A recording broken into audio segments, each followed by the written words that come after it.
জীৱন্ত মাথমৰ এটি যাত্ৰা, ইয়াৰ স্মৃতি মই লগত লৈ যাম আৰু মোৰ কৰ্ম ধৰাৰ মাজত, মানুহৰ মাজত থৈ যাম। এই যাত্ৰা পথত বহুত ঘাত প্ৰতিঘাতৰ সন্মুখীন হ'ব লাগিব, যাৰ পৰা মই আহৰণ কৰিম এটি সুন্দৰ অনুভৱ, এটা নতুন শিক্ষা।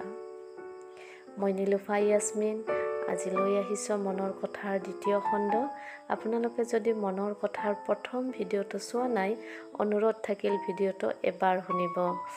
আপোনালোকৰ মোৰ কবিতা শুনি ভাল লাগে যদি তেন্তে ছাবস্ক্ৰাইব কৰিবলৈ নাপাহৰিব। লগতে অনুৰোধ থাকিল ভিডিঅ'টো লাইক শ্বেয়াৰ কৰিবলৈ নাপাহৰিব আৰু আপোনালোকৰ মতামত মোক জনাব বুলি মই আশা ৰাখিলোঁ। এতিয়া মই ক'ব বিচাৰিছোঁ, জীৱনত যি অনুভৱে আহৰণ কৰক, লাগে সি দুখৰে অনুভৱ নহওক কিয়, প্ৰতিটো অনুভৱৰ পৰাই আমি শিক্ষা লাভ কৰোঁ। সেয়েহে মই কবিতা শাৰীটোত সুন্দৰ অনুভৱ বুলি কৈছোঁ, যিহেতু আমি তাৰ পৰা শিক্ষা লাভ কৰোঁ, নহয়নে?